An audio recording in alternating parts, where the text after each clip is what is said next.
Seja abrindo sua Bíblia, o Edinho, pode diminuir o meu retorno. Ele está alto, eu estou aqui para eu poder vibrar um pouco na voz, porque senão quando eu me empolgar aqui, aí eu vou... Está melhor. Para eu poder falar com mais naturalidade. Abra sua Bíblia em Lucas capítulo 5, a partir do versículo 27, só para a gente ter uma ideia, não é? Mas nós vamos estar trabalhando apenas a partir do 29. Porque na quinta-feira passada, na versão desse texto de Mateus, escrito pelo próprio Mateus, não é?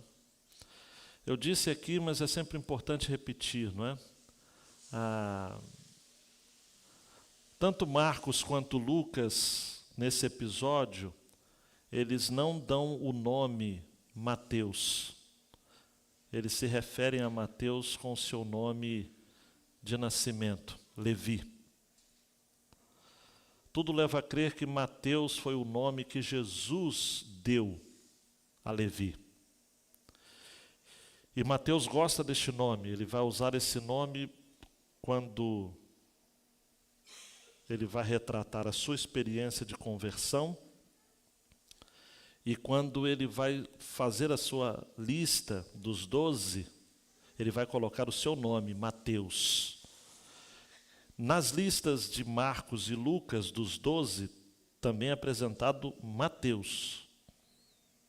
Mas há uma distinção na lista que Mateus faz, porque ele coloca o aditivo, o publicano.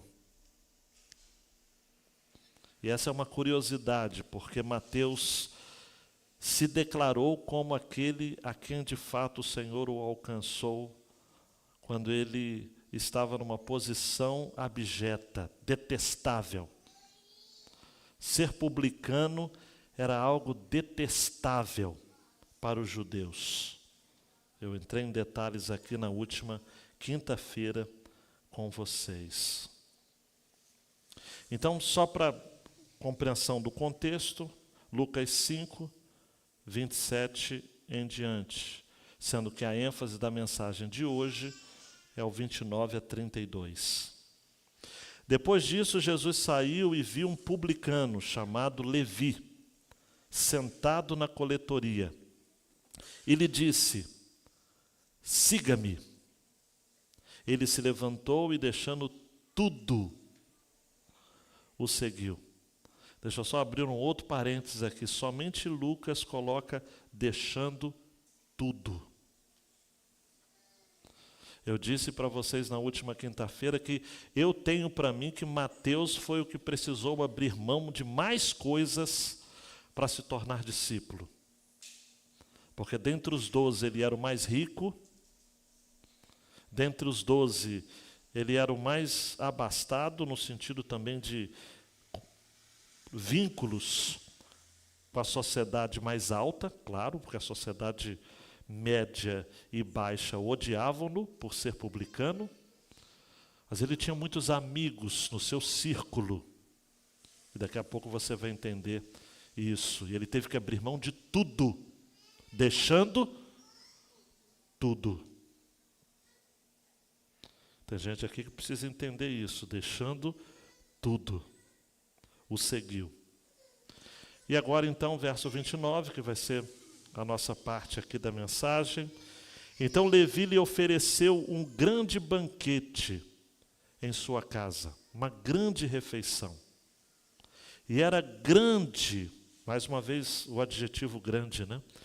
O número de publicanos e outras pessoas que estavam com eles à mesa. Nisso os fariseus e os seus escribas, sempre eles, murmuravam contra os discípulos de Jesus, perguntando: por que vocês comem e bebem com os publicanos e pecadores? Toda vez que eu leio esse texto, comem e bebem, eu me lembro da ceia, né? Aquele que comer e beber.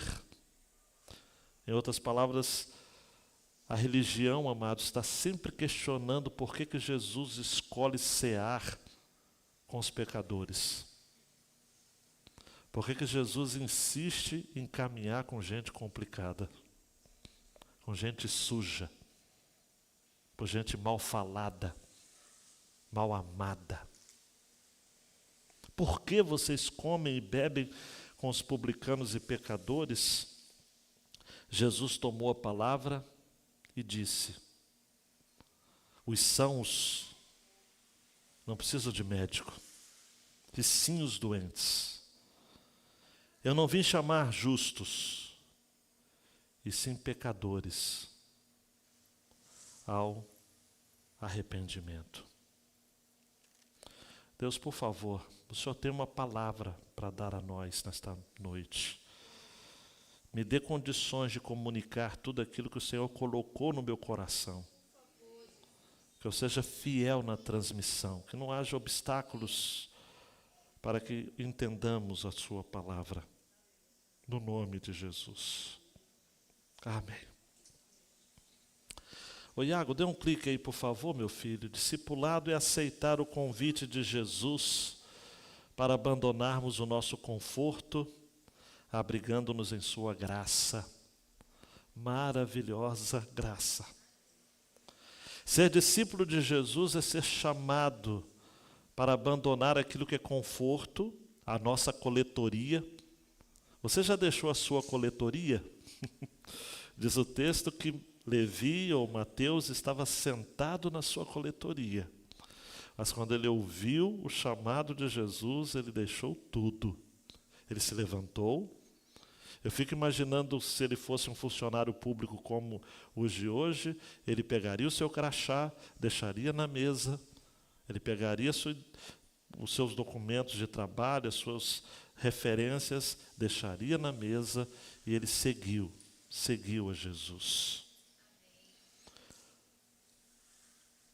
Mateus abriu mão de tudo e recebeu tudo que ele poderia receber de melhor.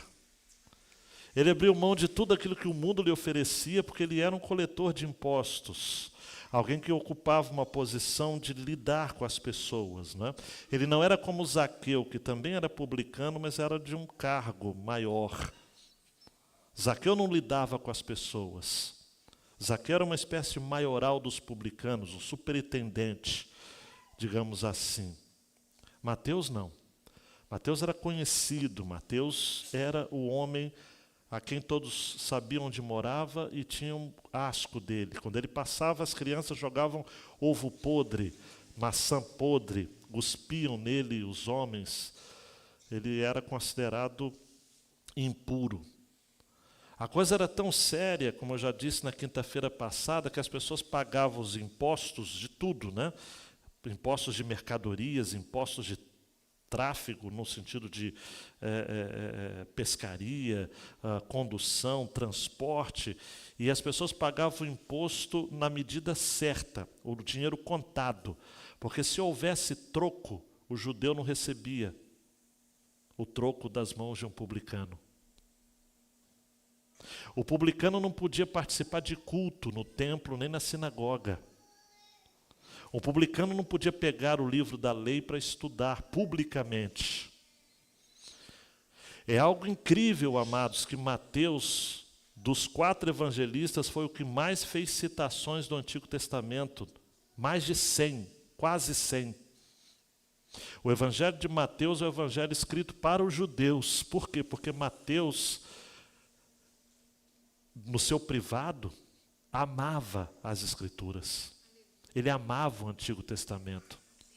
Pais da igreja vão dizer, alguns comentaristas concordam, outros não, que o Evangelho de Mateus primeiro foi escrito em hebraico e depois ele mesmo traduziu para o grego.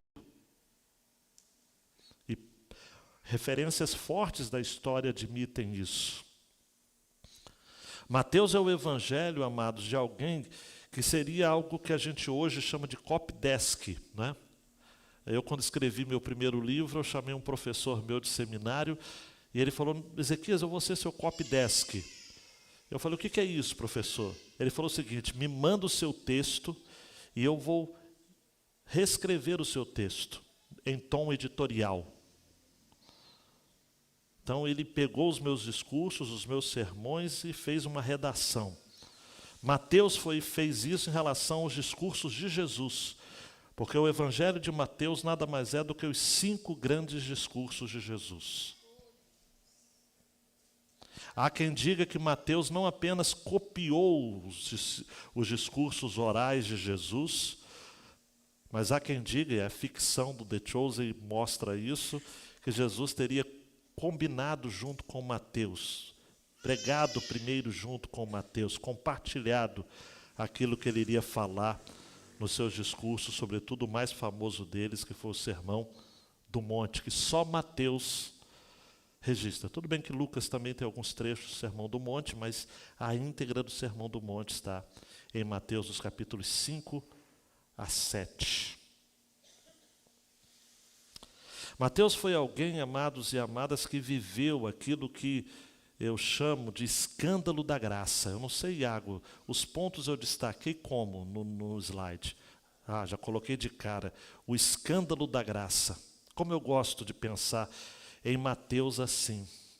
Porque, amados, ninguém poderia, a não ser Deus, escolher um sujeito como Mateus. Mateus tinha tudo para ser um antidiscípulo. Mateus tinha tudo para ser alguém que nunca deveria ter sido lembrado. Por que que Jesus resolve passar de frente à coletoria onde Mateus trabalhava e dizer: siga-me? É estranho isso. Eu me lembro da música do Paulo César do Logos, né? Não há um convite a interessados, são todos chamados sem exceção. Mas me parece que no caso de Mateus houve uma intencionalidade absurda. A intencionalidade da graça. Jesus havia passado por aquele lugar tantas vezes e não havia falado nada, Juliana. No meio do caminho, Jesus havia encontrado muitas pessoas, mas ele não chamou ninguém. Aquela era a vez e a hora de Mateus. Diz o texto, Jesus passa e vê Mateus sentado na coletoria. A expressão do escândalo da graça, dos versículos 29 e 32, está evidenciado pelo banquete que Mateus resolve fazer na sua casa. E preste atenção, se ele faz esse banquete na sua casa, eu usei aqui na quinta-feira uma expressão que eu sei que é muito jocosa, mas é verdadeira. Amigo de ladrão é o outro ladrão. Uma reunião de ladrões, ditos ladrões, não é? Uma reunião de bandidos, uma reunião de execrados da sociedade, de rejeitados, para usar uma expressão bonita, de párias, só que párias ricos. Hoje nós temos párias pobres, miseráveis. Os ciganos, por exemplo, na Europa Oriental, são párias. Os que tem na Turquia e no Iraque também uma minoria. Os curdos também é uma pária. Mas aqui é uma pária rica. Mateus faz um grande banquete. No grego está uma mega refeição. E ele convida então publicanos e outras pessoas que estavam com eles. Ele convida toda essa horda, me permito usar essa expressão no português, para ficar à mesa com Jesus. David Simmons, num dos seus livros, vai dizer que há muitos anos ele chegou à conclusão de que as duas causas principais da maioria dos problemas emocionais entre os cristãos são estas. Primeiro, o fracasso em entender, receber e viver a graça e o perdão incondicionais de Deus. E segundo, o fracasso de distribuir esse amor, perdão e graça incondicionais aos outros. Ele diz mais: nós lemos, ouvimos, cremos em uma boa teologia da graça, mas não é assim que vivemos, porque as boas novas do Evangelho da graça não penetraram no nível de nossas emoções. Nós queremos ganhar os drogados para Jesus, mas se eles vierem para os nossos cultos e sentarem do lado dos nossos filhos, a gente vai ficar muito chateado. A gente quer alcançar as prostitutas, os homossexuais, mas se elas e eles estiverem entre nós, como nós vamos lidar? Como nós vamos olhar para eles ou para elas? Gordon MacDonald vai dizer: o mundo pode fazer quase tudo tão bem ou melhor do que a igreja. Você não precisa ser cristão para construir casas, alimentar famintos, curar enfermos.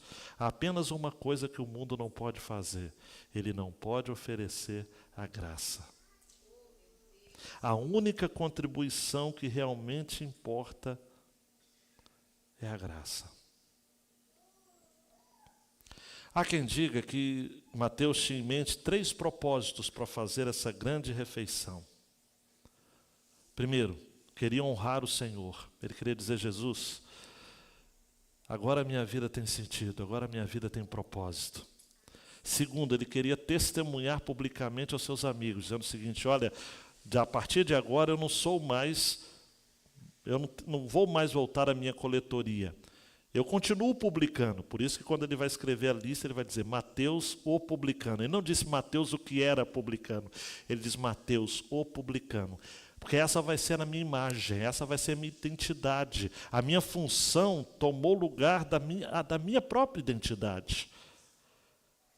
Olhe para mim, queridão, queridona, ser cristão não significa esquecer o seu passado, mas significa viver como nova criatura. Usando a expressão de uma das músicas de um cantor conhecido, ele queimou as pontes com o passado. Mateus queimou as pontes com o passado. Ele disse: agora vai ser diferente. Você imagina Mateus com aquela mão fina que só pensava de contar dinheiro, aquela mente calculista, né? O meu amigo pastor Diego, lá da Monte Herezinho, um dia escreveu um artigo muito interessante chamado Mateus, o homem dos números e das letras. O homem dos números e das letras.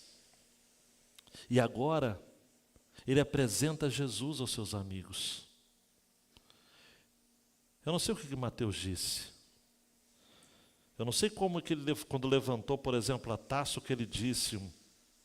Mas, Natália, eu fico pensando que talvez Mateus tenha dito um brinde à graça.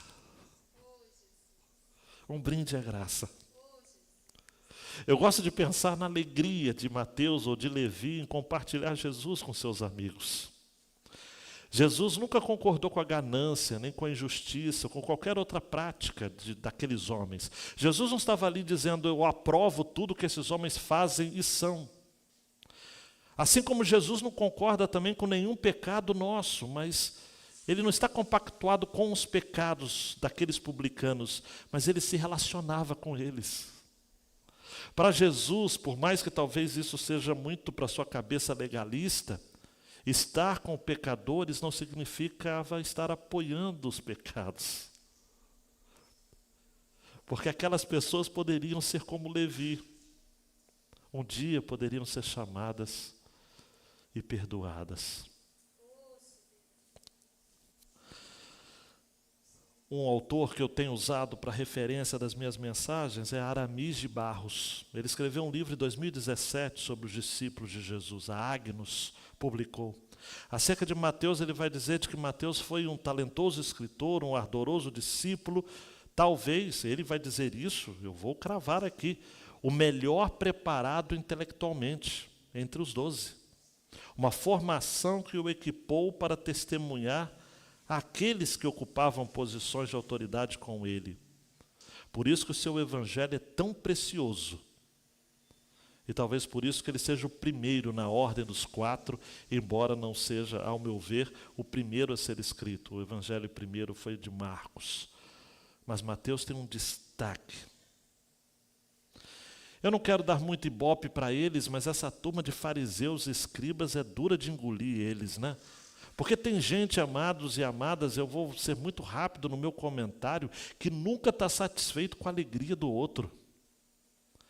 É gente que está sempre orando para chover no dia do piquenique da igreja. É gente que chega mais cedo para o culto e quando vê que a igreja está vazia, olha para o pastor e fala, pastor, a igreja está vazia, né? É aquele que sempre vê um ponto numa folha branca. Nunca consegue ver as coisas boas, né? Quer ver uma coisa muito interessante? Eu dou aula para os nordestinos, né, lá de Sergipe, Alagoas. E um dia eu estava conversando com alguém do Nordeste sobre a questão da expressão que a gente usa muitas vezes aqui no Sudeste, quando o tempo está assim, né? Eu lembrei hoje, porque o João olhou para a janela e falou, meu filho, né, João Marcos, falou, poxa, o tempo está feio. Gente, no Nordeste, isso é fato, quando chove, o tempo está bonito demais, senhor. Um irmãozinho lá do Nordeste falou, pastor, é verdade. Aqui quando chove, a gente fala, esse tempo está bonito. Está bonito. Mas os fariseus e escribas era turma complicada. Murmuram contra os discípulos de Jesus. Eu não quero chateá-los com o grego, mas o verbo murmurar é o verbo guguzar. Guguzo. E há quem diga que esse verbo guguzo é para imitar mesmo esse som chatinho. Guguzo, guguzo. É gente que murmura, é gente que reclama. Guguzo, guguzo, guguzo. Enche a paciência. Resmunga. Gente legalista, amados, olha só, é difícil de engolir. A gente engole um pecador que quer se arrepender, mas a gente não pode lidar com paciência com alguém que é legalista, moralista. Murmuraram, chamando Jesus a atenção, os discípulos de Jesus, perguntando, por que vocês comem e bebem com publicanos e pecadores? Me lembrei de Lucas capítulo 15. Jesus contou as parábolas da ovelha perdida, da dracma perdida e dos 2 filhos perdidos, por conta de uma provocação dos mesmos grupos, fariseus e escribas, né? Lucas 15, 2. Os fariseus e escribas murmuravam, guguzo, dizendo, este recebe pecadores e come com eles. E aí então Jesus contou esta parábola que vocês conhecem muito bem. Comem e bebem. Eu lembrei da questão da ceia, não é? Come e bebe. Quem não discerne bem o corpo de Cristo, come e bebe para a sua própria condenação. Jesus está comendo e bebendo, ceando aqui com publicanos e pecadores. Nós estaríamos neste grupo. Lucas vai contar uma parábola que Mateus não teve coragem de contar. Coragem que eu falo porque se ele contasse essa parábola, ele ia contar em causa própria, que é a parábola da oração do fariseu e a oração do publicano. Lucas escreveu, e só ele, justamente porque queria ressaltar isso, que o fariseu que ora em pé, dizendo, obrigado, Senhor, ainda agradece ao Senhor, hein? Fariseu, eu te agradeço, Deus, porque eu não sou como os outros, né? Ladrões, corruptos, adúlteros, e nem mesmo como este publicano. Jejuo 2 vezes por semana. A lei dizia que é para jejuar uma vez só na quinta-feira, dia de culto na Ibacém. Era só quinta-feira que os judeus normalmente jejuavam. Ele jejuava 2 vezes. Dou o dízimo de tudo quanto ganho. Havia determinadas mercadorias que não se dava o dízimo, mas ele dava dízimo de tudo. Mas o publicano ficando à distância, porque ele não tinha ninguém para ficar perto, ninguém queria ficar perto com ele, ou dele, nem ousava olhar para o céu, batia no peito e dizia, Deus tem misericórdia de mim, eu sou pecador. E eu, como sou antigo na igreja, eu gosto daquela versão antiga, ó Deus, ser propício a mim, o pecador, porque eu me lembro da mesa da propiciação lá do tabernáculo, os 12 pães da propiciação em cima da mesa do propiciatório, onde o sumo sacerdote apresentava os pecados de todos diante do Senhor para encontrar graça e favor. Deus, tem misericórdia, Deus, ser propício a mim, o pecador. Jesus, amados, responde à altura. Responde à altura. O Eugene Peterson, na mensagem, coloca na boca desses fariseus a seguinte expressão: que exemplo você está dando em andando com essa gente desonesta, essa ralé? E Eugene Peterson traduziu assim o versículo 17. Quem precisa de médico? Quem é saudável ou quem é doente? Eu estou dando atenção aos de fora. Eu não estou aqui para mimar os da casa, que se acham justos.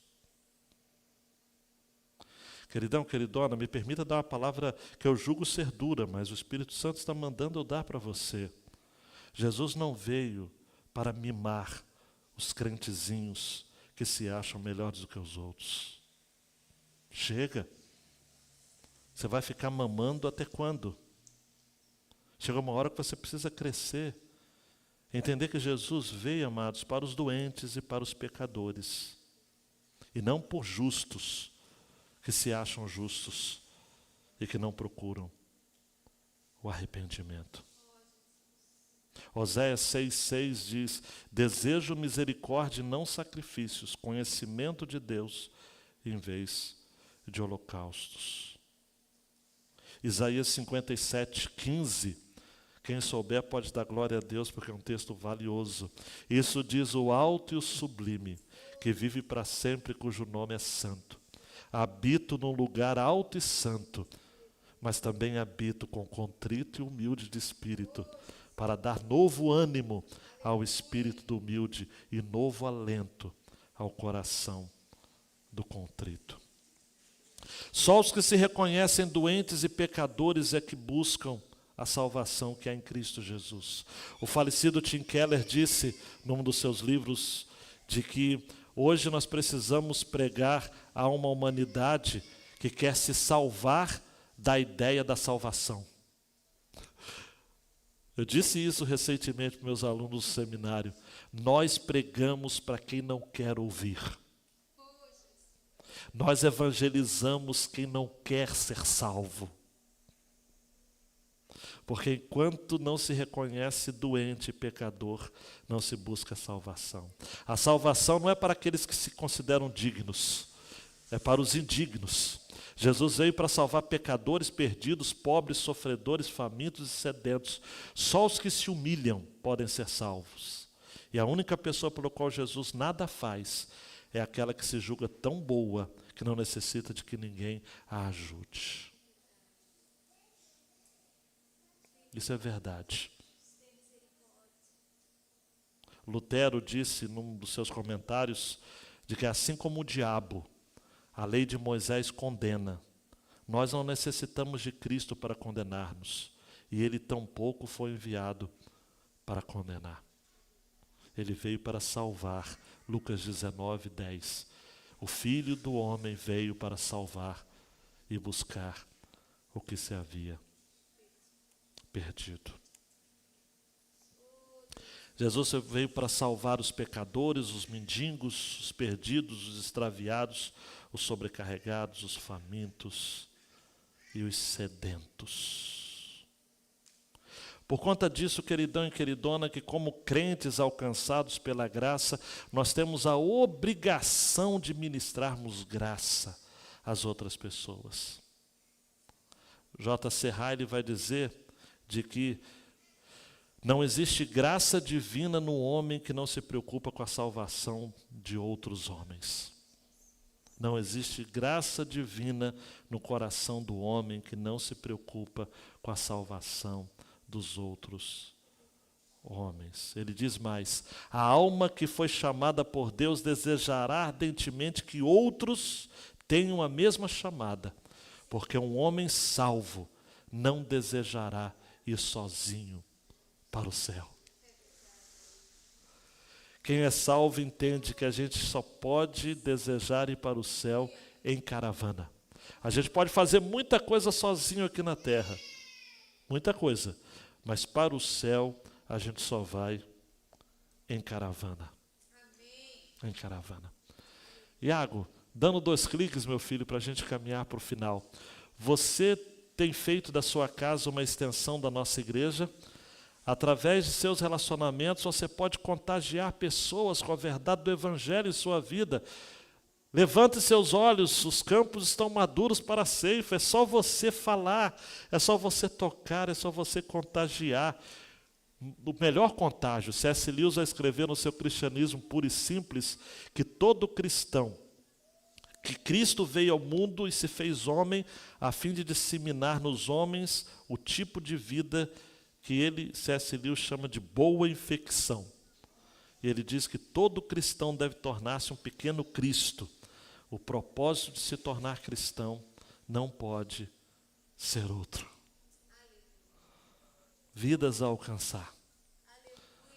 Nós estamos em campanha de missões nacionais, mas nós precisamos entender o seguinte: claro que adianta mandar dinheiro para a agência missionária. Claro que adianta mandar missionários para os cantos mais remotos desse país. Claro que adianta a gente fazer a obra de Deus fora, mas atravessa a rua. Por favor, me permita até apelar para o seu coração, pelo amor de Deus, atravessa a rua. Atravessa a rua. Conheça pessoas, se relacione com pessoas, faça a obra de um evangelista, como Paulo vai dizer a 2 Timóteo. Iago, a igreja em nossos dias não pode abrir mão do seu alvo de atrair para Jesus os indignos e miseráveis. A graça não é para aqueles que se veem perfeitos, mas para os imperfeitos. Eu fico muito preocupado quando a gente vê uma distorção desse conceito de graça, como se a graça fosse um conceito para os melhores. Nós temos a graça, os outros não têm. Porque é justamente o contrário. Quem é alvo da graça não se sente alvo da graça. Porque a graça é um insulto ao mérito. Se há mérito, não há graça. A graça é para os imperfeitos. A graça é para os imperfeitos. Por isso que Jesus disse: haverá mais alegria no céu por um pecador que se arrepende do que por 99 justos que não precisam arrepender-se. Para terminar, queridão, medite nessa frase, dá um clique aí, a frase da grande ideia do texto: discipulado é aceitar o convite de Jesus para abandonarmos nosso conforto, abrigando-nos em sua graça, maravilhosa graça. A igreja não é um grupo reunido no saguão de um hotel no verão. A igreja é uma equipe de socorro. Quantas igrejas, justamente quando há mais necessidade, empacotam as coisas e segue junto com os outros justos para uma nova localidade. Quantas igrejas estão à procura de um bairro residencial onde reina paz, para poder ser plantado ou estabelecido como igreja?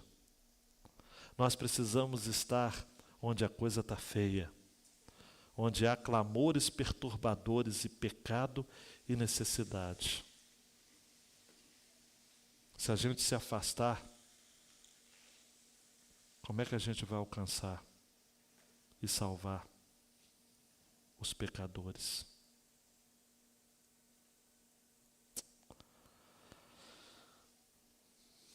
Nesses últimos 5 minutos, eu já contei aqui a história para vocês, mas aconselho vocês a lerem um livro ou assistir o filme. É um filme antigo, deve ter no YouTube, A Festa de Babette. O filme conta a história de 2 irmãs que moram numa comunidade luterana. E é uma comunidade luterana mesmo, porque o nome de uma era Martina, em homenagem a Martinho Lutero, e a outra era Filipa, em homenagem a Filipe Melanchthon, amigo de Lutero. Eles moravam, é uma obra ficcional de uma autora dinamarquesa, que se utiliza de um pseudônimo para escrever o livro. A história se dá num vilarejo na Noruega. Elas são filhas de um pastor, vivem uma vida de renúncias. Nunca se casaram, abriram mão do amor, de prazeres, viviam sem cor, sem graça. O filme mostra isso, as suas roupas não eram coloridas, eram roupas sombrias. Ela era, elas se tornaram líderes da comunidade quando o pai faleceu, mas tudo era muito cercado, muito fechado. Um dia uma francesa chega e bate na porta. O nome dela é Babette. Fabiano, ela tinha uma carta de recomendação de um ex-cantor de ópera que tentou se casar com uma das irmãs. Babette havia perdido marido e filho na guerra, na França. E ela pediu abrigo para as irmãs em troca de trabalho para ser uma criada. Logo ela viu que a vida ali era austera, nada de luxo, comida simples, tudo era pecado. Babette morou na casa das irmãs durante 12 anos. E um dia uma boa notícia chegou na casa dela, ela havia ganhado na loteria, lá na França, lá em Paris. Quando perceberam que o dinheiro poderia significar a partida dela, as irmãs o chamaram de blasfêmia. Mas todo mundo vivia em egoísmo, rancor, inveja, e ao invés de se sentirem felizes por Babette, ficaram tristes. Babette então tem um desejo inusitado. Ela diz, olha, eu quero fazer um prato, ou um prato especial, ou uma série de pratos, para mostrar a vocês a verdadeira cozinha francesa. As irmãs ficaram reticentes. O quê? Comida chique, variada? Mas aceitaram o banquete. Afinal de contas, Babette iria embora mesmo. Ela então se envolve para fazer os pedidos para aquele grande banquete. Olha, amados e amadas, o livro e o filme contam isso com detalhes incríveis. Começou a chegar de navio pratos inusitados, tartarugas, carnes das mais variadas, iguarias do mar. Uau! De repente, na mesa, aquele banquete é tão espetacular que um general que estava ali, ao retratar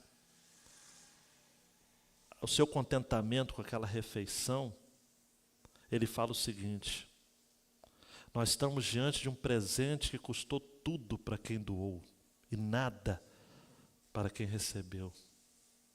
E todos nós fomos informados de que a graça deve ser buscada no universo. Mas em nossa loucura humana e nossa visão reduzida, imaginamos que a graça de Deus seja finita. Porém, nesse momento, diante dessa refeição, os nossos olhos foram abertos. Entendemos que a graça é infinita. E a frase que está no livro é fantástica.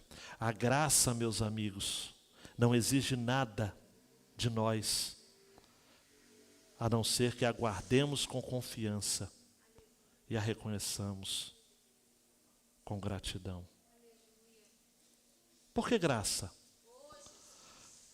Porque depois do banquete, Babette está lavando louça. Tranquila, sorridente, alegre. Pessoas foram alvos do perdão e da graça. No filme, mostra amigos que agora eram inimigos se reconciliando. Olhares trocados entre homens e mulheres que não se davam ao luxo nem de buscar se apaixonar, porque isso era considerado pecado.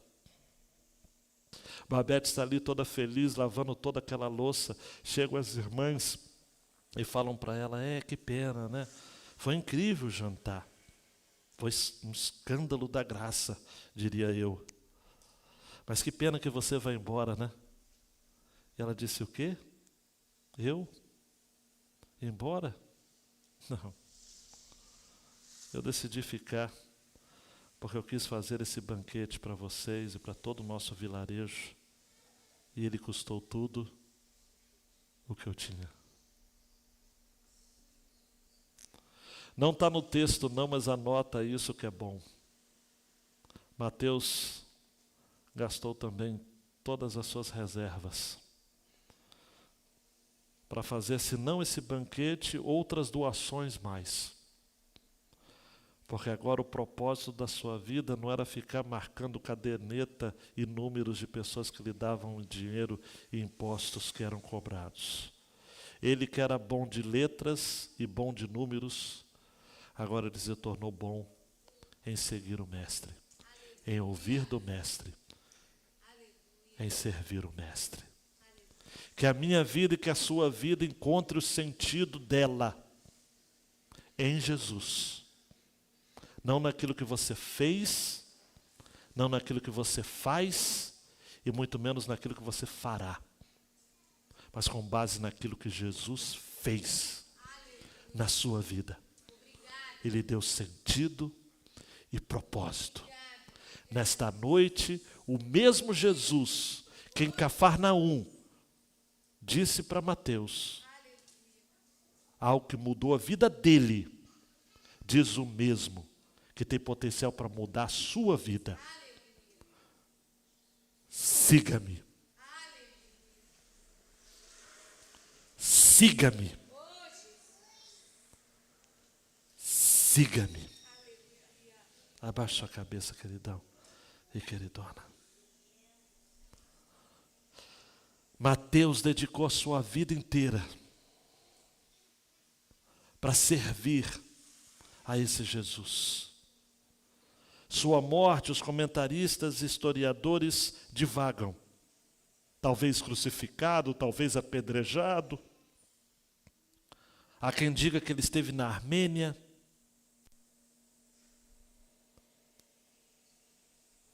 Não importa onde Mateus esteve com seus pés. Mateus está entre nós, deixando-nos o legado do seu evangelho.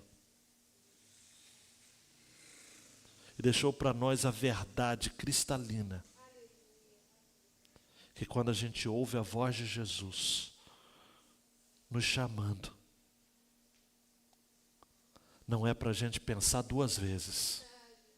Não é para a gente se apegar na nossa coletoria dizendo, não, e a minha segurança? Sua segurança está em Cristo. A minha estabilidade, a sua estabilidade está em Cristo. A sua alegria, o sentido para a sua vida está em Cristo. E Ele lhe chama nesta noite. Siga-me. Siga-me. Jesus, obrigado por essa palavra, por esse exemplo de Mateus. Obrigado porque o Senhor, nesta noite, quebrou, desbloqueou muitos preconceitos na nossa cabeça. Ajuda-nos a sairmos daqui certos de que temos uma missão, seguir a missão de Jesus. E que precisamos, como eu comecei o culto, não de um chamado, precisamos ouvir a ordem e obedecer. Faça isso, Deus, na nossa vida. Marque as nossas vidas. Esse é o tempo. Essa é a hora. Nós não vamos ter outra oportunidade de sermos discípulos e discípulas desse Jesus, a não ser hoje. No nome de Jesus. Amém. E amém. Ore silenciosamente, queridão, queridona.